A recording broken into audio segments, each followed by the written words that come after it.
everybody, and welcome back to Lindsay's Little Library. So I'm here today with some more books.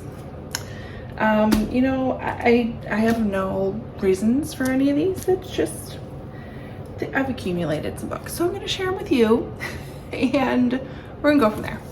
First one I want to talk about is one I picked up at the library for $1. I love that our library has like its own bookstore open all of the time. So I picked this one up. It was only $1. It's called Solely by John Grisham. A little bit of a different John Grisham book. I have read his other books, like The Painted House, that I really enjoyed. This one has a basketball theme to it. So summer of his 17th year, we have Samuel gets a chance of a lifetime to go to the United States with his South Sudanese teammates to play in a basketball tournament. Never been away from home, never really left his country.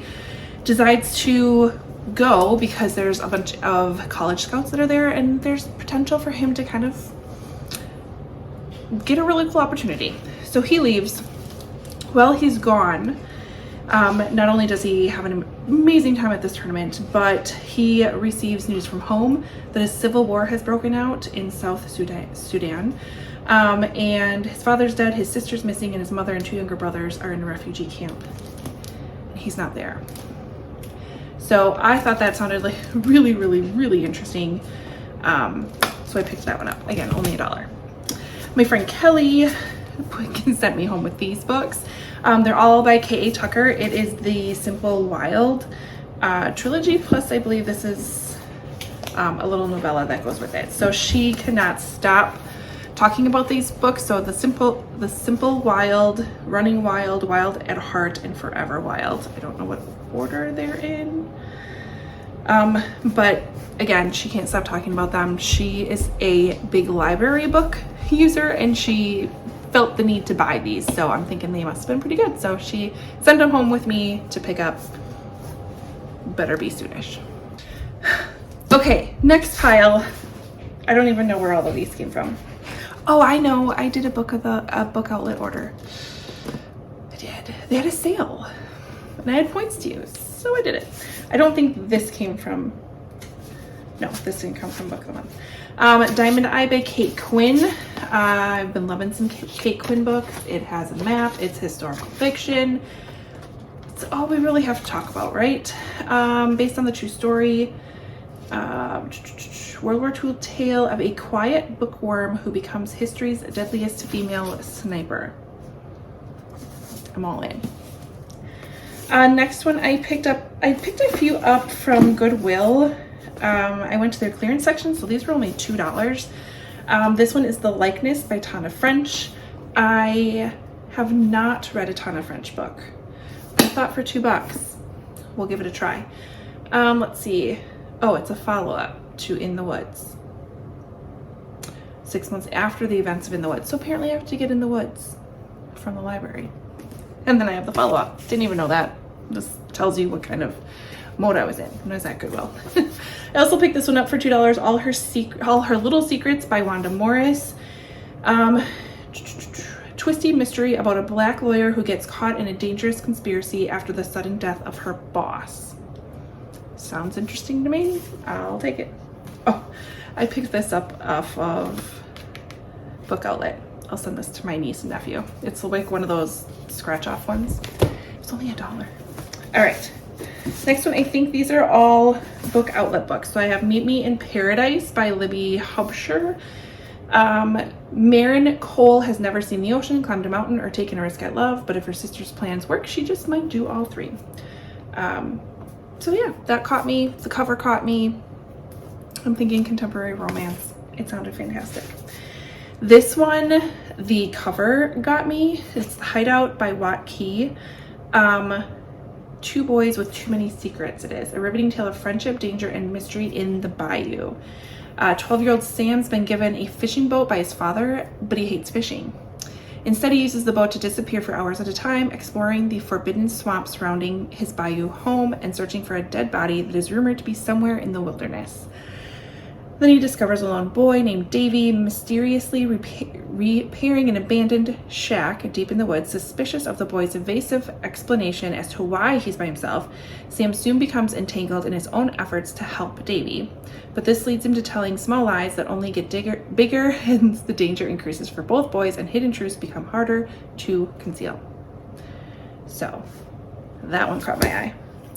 I love me some Abby Jimenez. I need to catch up on her books. This one is Life's Too Short. I believe this follows the Happy Ever After playlist. Her contemporary fiction is fantastic. It's not all rainbows and unicorns. There's snarkiness, there's humor, there are mistakes made. It's just, I really like her writing. So picked that one up. This one, I think I saw on Instagram somewhere. It's Don't Tell a Soul by Kirsten Miller. Who I've had. All the best ghosts are girls, it says. People say the house is cursed. It preys on the weak and young. Women are its favorite victims, and they're called the Dead Girls. So that's kind of what got me. This felt like a very spooky, Halloween-ish read. So I'm in for it. So we're still on our book outlet box. I picked up Blacktop Wasteland by S.A. Crosby. I have Razorblade Tears on my book of the month shelves down here. I've been hearing just really, really great things about him as an author. Definitely need to pick up this book. Sounds like a very suspenseful writer, mystery writer. So yeah, I'm looking forward to it, and I'm going in blind, so I'm sorry I can't tell you anything about it. Next one I have is Float Plan, which I've heard will make me cry. This is by Trish Dollar.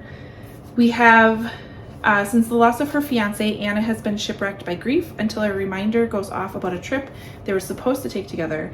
Impulsively, Anna goes to sea in her sailboat, intending to complete the voyage alone, but after a treacherous night's sail, she realizes she can't do it by herself and hires a professional sailor to help. As romance rises with the tide, they discover that it's never too late to chart a new course. Contemporary romance, I'm all for it.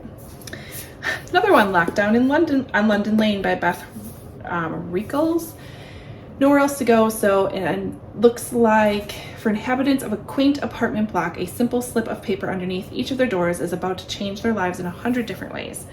Ethan and Charlotte wonder whether absence really does make the heart grow fonder when they end up on either side of a locked door. A fierce debate over pineapple on pizza ignites a series of revelations between Zach and Serena about their 4-year relationship. Liv learns that rolling with the punches is sometimes much harder than it looks as her bridesmaids party goes off the rails. And Isla and Danny jump 10 steps ahead on the new relationship timeline as they decide to weather the storm together. Imogen and Nate's one-night stand is about to get 6 do-overs they never really asked for, which is not awkward at all. Through makeups, breakups, love-ins, blowouts, friendships are tested as everyone scrambles to make it through unscathed. Amidst all the drama, one thing remains consistent: life is full of surprises. So, sounded like there could be some humor involved in that one. This one I picked up on Pango Books, I believe, after... Who suggested this to me? One of you guys suggested this to me. It's the Wildling Sisters by Eve Chase. She also wrote Black Rabbit Hall, which I have somewhere on my shelves. Haunting mystery about secrets of the past, the bonds within families, and the hidden ties that connect people across time. Story to be savored. That leaves a lot to the imagination, but historical fiction with some mystery, I'm all in. Plus, somebody said I was gonna like it, so I trust you. The Secrets We Kept by Laura Prescott. Ooh, Mad Men-esque period style, which is why I picked it up. Height of the Cold War, so historical fiction, loving this. Irina, a young Russian-American secretary, is plucked from the CIA typing pool and given the assignment of a lifetime. Her mission is to help smuggle Dr. Zvago into the USSR, where it is banned, and enable Boris Pasternak's magnum opus to make its way into print around the world. So yeah, we meet Sally Forrester, a seasoned spy who has honed her gift for deceit, using her magnetism and charm to pry secrets out of powerful men. It sounds fantastic, and it's a Reese book club pick, which I didn't realize, so grab that one too. One of my amazing subscribers, Caitlin, sent me this book. She knows how much I love Christina Lauren and happen to have it. It's Autoboyography. Super excited for this one. I haven't read a Christina Lauren in a while, and I think I need to get back to it. Let's see. 3 years ago, Tanner Scott's family relocated from California to Utah, a move that nudged the bisexual teen temporarily back into the closet. Now, with 1 semester of high school to go and no obstacles between him and out-of-state college freedom, Tanner plans to coast through his remaining classes and clear out of Utah. But when his best friend, Autumn, dares him to take Provo High's prestigious seminar, where honor roll students diligently toil to draft a book in a semester, Tanner can't resist defying his better judgment and having a go, if only to prove to Autumn how silly the whole thing is. Writing a book in 4 months sounds simple. 4 months is an eternity. It turns out Tanner's only partly right. 4 months is a long time. After all, it takes only 1 second for him to notice Sebastian, the Mormon prodigy who sold his own seminar novel the year before and who now mentors the class. It takes less than a month for Tanner to fall completely in love with him. And I'm here for that. Oh, Christina Lauren's gonna rip my heart out. I just know it. I can feel it already. Next one I have is The Family Across the Street by Nicole Trope. It said, it's the place your children feel safe, where everything is about to go wrong. Sometimes the most perfect families are hiding the most terrible secrets. How well do you know the people next door? Dun dun dun. I had to, you guys. When Italian Summer, Rebecca Searle, I loved in 5 years. I loved it. And I love the premise that we follow Katie, whose mother just passed away, and she's missing her horribly. And she passes away just before her mother-daughter trip that they're going to take to Italy. And Katie decides she's still going to go on it, even though she's still really, really mourning the loss of her mom. She finds out when she gets to Italy, her mom is there. But her mom is 30 years old, so same age as Katie. And they have a chance to have one amazing summer together. So I love how Rebecca takes a slight spin on the fantastical element in a story. And again, she's gonna rip my heart out, and then it's gonna be great. Thanks to Amanda and Krista, I picked up Under the Banner of Heaven by John Krakauer. It is a look at the Mormon fundamentalists church in a situation that happened in the past, and it really kind of looks at, really again uncovers the truth. So they couldn't stop raving about it, so I had to pick it up. A couple other books I picked up off of Pingo. I have A Night Divided by Jennifer Nielsen, historical fiction that talks about the Berlin Wall. And then one of the I Survived books, this one, I Survived the Eruption of Mount St. Helens. This is one I want to read with Max, because him and I are starting to kind of get into some chapter books, and I thought he'd find this interesting. So got that one too. We're almost there. I did a little self-care at Barnes & Noble one night. After a dinner with a friend, picked up 3 books. I grabbed Hide by Kirsten White. I don't even know how many times I've been talking about this book. It is about an old abandoned theme park and a contest where 14 people go in.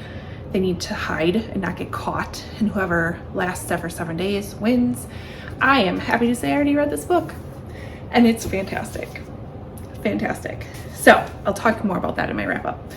I also picked up Aurora, another one I've been really excited about by David Koepp. This one is kind of about, so it takes place in Aurora, Illinois, where Aubrey is just trying to get by after her semi-criminal ex-husband splits, leaving behind his unruly teenage son.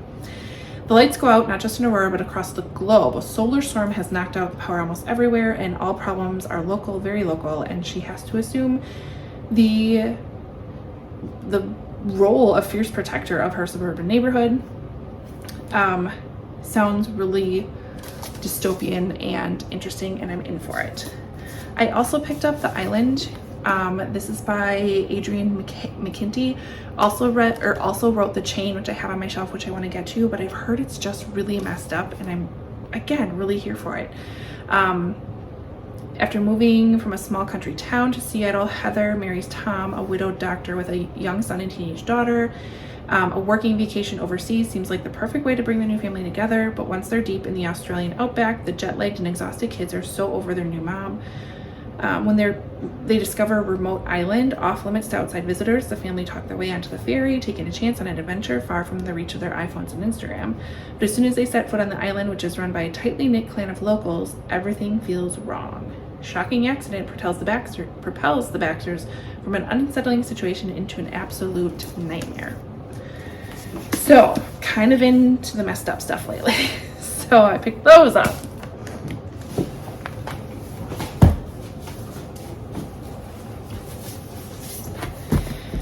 And then we have my latest book of the month boxes. This was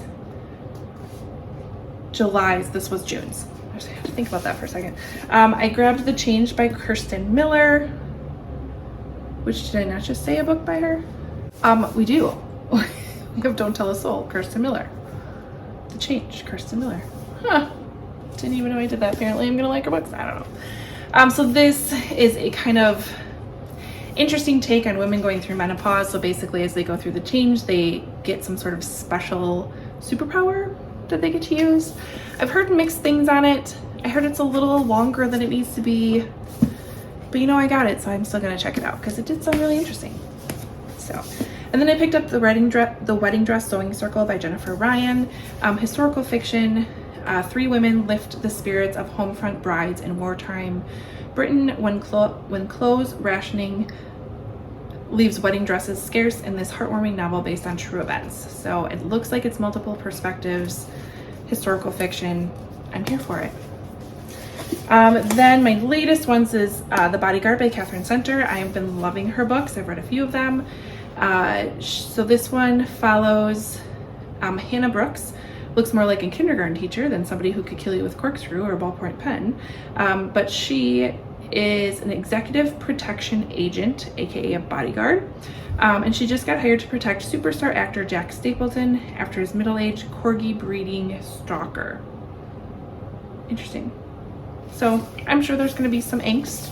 It's going to be fantastic. You Are Invited by Amanda Jayatisa. She'll wish she never RSVP'd. So what could be worse than your ex-boyfriend marrying your childhood best friend, getting accused of her murder? That's all I read. That's all I want to know. And then House Across the Lake by Riley Sager. So it sounds like we have our main character Cassie, who is recently widowed, trying to escape, rents this house on the lake, and does the whole like rear window thing, like watches the people across the lake, and it looks like some shady stuff happens. Another one I've heard mixed things about, but I'm gonna give it a whirl. So that's it. I certainly hope that's it. Oh, it's not. Hold on.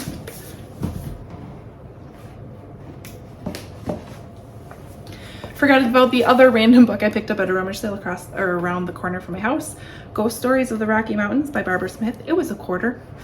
So it looks like it's just little short stories of different ghost stories of the Rocky Mountains. And I thought that might be a fun little every day in October read one kind of thing for $0.25. Why not? So, okay, that is everything. That's a lot. Thanks for sticking with me. You know what? If I wasn't actually reading through quite a few of my books, I'm not even worried. It is what it is. I love books, and there we are. So if there's anything here that you suggest I pick up before the others, other than Hide, because we already got that one done, leave a comment below. Otherwise, like, comment, subscribe, all that fun stuff, and I'll see you next time. Bye.